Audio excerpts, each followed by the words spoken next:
A lot of people think that their risk management is linked with having a proper stop loss. But the reality is your risk management is going to be starting with the proper position sizing. Now, if you don't have proper position sizing and you're all over the place, doesn't matter what your stop loss is, because then your wins and losses are going to be all over the place. So in today's video, I'm going to show you how to set the best position size, especially if you're a new trader or if you're struggling to increase your position size. Let's get into it.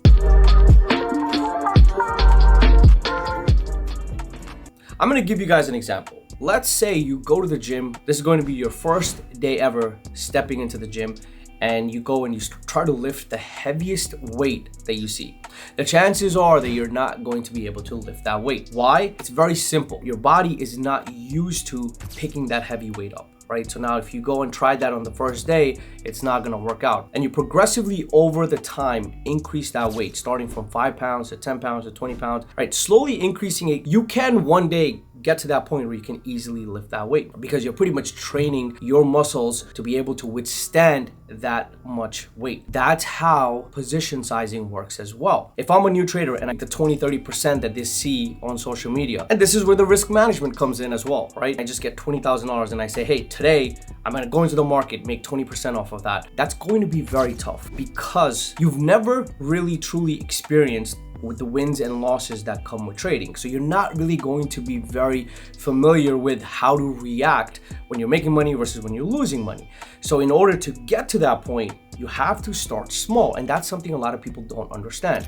They think when they jump into trading that they're going to start with a big amount and they'll be able to make your going in with random position sizes and random days. You're gonna have random results. You're not going to have consistency. So in terms of the best risk management, I think your position sizing is where you need to start with, and then you can build off of that, how much stop loss to have, what R multiple to have. All those things come after. But if you don't have proper position sizing, it doesn't matter what comes after that, because your results are not going to be consistent. So where should an average trader start? One, I think that you should start with a very small account, and your position size should be around $750 to $1,000, assuming your account size is anywhere between $3,000 to $5,000 account. If your goal is, I want to be able to trade a $10,000 position, right? You have to start small and slowly train your mind to be able to get used to the wins and losses as you reach a newer level. Now, position size management, especially for myself in the last 3-4 years since COVID, I've realized that it is one of the crucial keys in a changing market. We have a very, very volatile market right now. And if you try to trade the same position size every single day, you're going to end up getting burned or having very inconsistent results. And properly managing your position size is going to help you a lot in having the best results,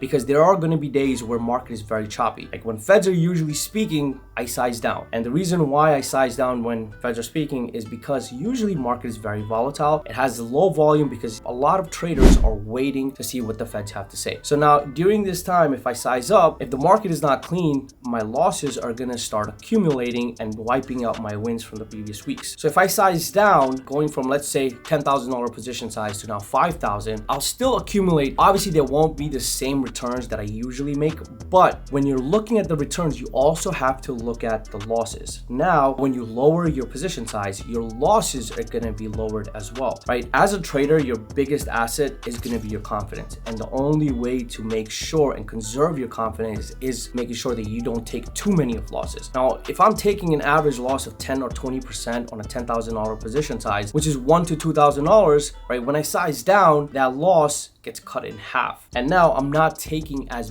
big of a loss as I was earlier. So if I usually have a rule where I stop trading after 2 losses, that is going to equal into 1 trade that I would have taken in a $10,000 position. So I can take 2 trades with a $5,000 position, and if both of them are wrong, that would equal into 1 losing trade on a $10,000 position. So you guys see how having a proper position sizing is gonna lead to better risk management. Now let's talk about how you can properly grow, right? So we're gonna start with a very small position size. And the rule of thumb that I apply for myself as well is you wanna start with a number that you're already comfortable with. So let's say you're starting with $1,000 position size. that is going to be your max position size for that week that you're going to be trading. Now, if you don't feel comfortable that day trading, let's say you don't sleep well, the Fed is speaking, Trump is scheduled to talk, you size down 50 to 70%, which is $500 to $700 of that position size. If you're green and you see the market is doing well, you can now start to size back up to your normal position size, which is going to be $1,000. You want to stay within that window. You don't never want to increase your position size randomly. The question that you guys might be wondering is, all right, so when do you start sizing up? In my opinion, you need to trade the same position size for 2 to 3 weeks, and then you have to look at the results for that 2 to 3 weeks, right? So let's say in 3 weeks, you've taken total of 15 trades. Out of 15 trades, 11 worked out, the other 4 didn't work out. Or let's say 9 trades worked out and 6 trades didn't work out. The trades that didn't work out, right? How well were you able to close the trade at your set stop loss? And the trades that did work out, what's your average return? What is your R multiple, right? These 2 things are gonna show you how consistent you are. If you're consistent with taking a 10% loss and taking a 15% return on each trade, right? You have consistency. People think consistency means you're green on every single trade, you're green every single day. That's not true. Consistency is how well you can follow your plan, how disciplined you are in following the plan that you've created, and how well you can manage the trades. So let's assume 3 weeks pass by, your $1,000 position size, it's working out well, right? You have found your consistency.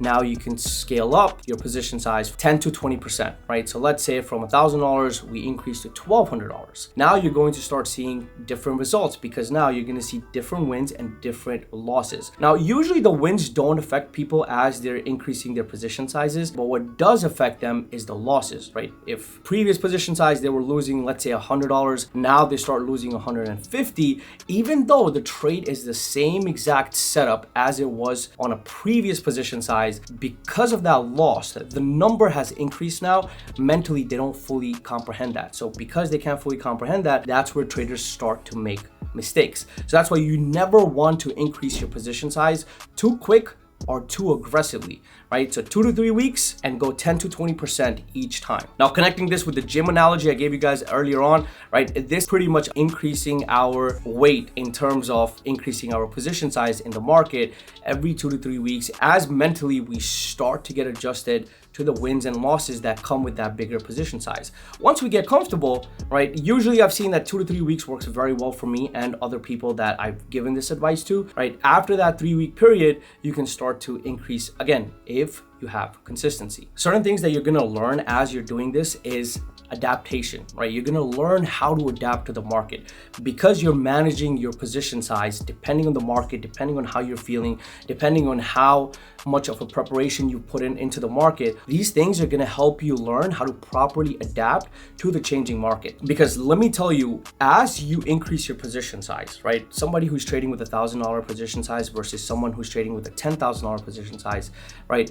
Both of these traders, they could have the same experience, but they're going to have different type of problems in the market. For example, somebody trading with $1,000 position size has to be limited with what type of stocks or options they trade, right? You can't go and trade every single option out there. Like for example, SPX. If the premiums on SPX are $13, somebody that is trading with $1,000 position size cannot trade that specific option. They have to either trade out of the money or they have to go with something else. Now, when you focus on someone with a $10,000 position size, you might think, well, they don't have any restrictions. And that's where you're wrong. Somebody who has a $10,000 position size means they have maybe $100,000 or $50,000 account size. That person is going to be busy trying to figure out how not to overtrade because they have so much capital. Versus someone who has a $1,000 position size, their account size might be 3 to 5,000, meaning 2 to 3 trades later, they're pretty much done for the day and they walk away. Versus the person who has a larger account, they're going to have more capital available to them to be able to keep overtrading, right? They can overtrade, they can revenge trade. All these issues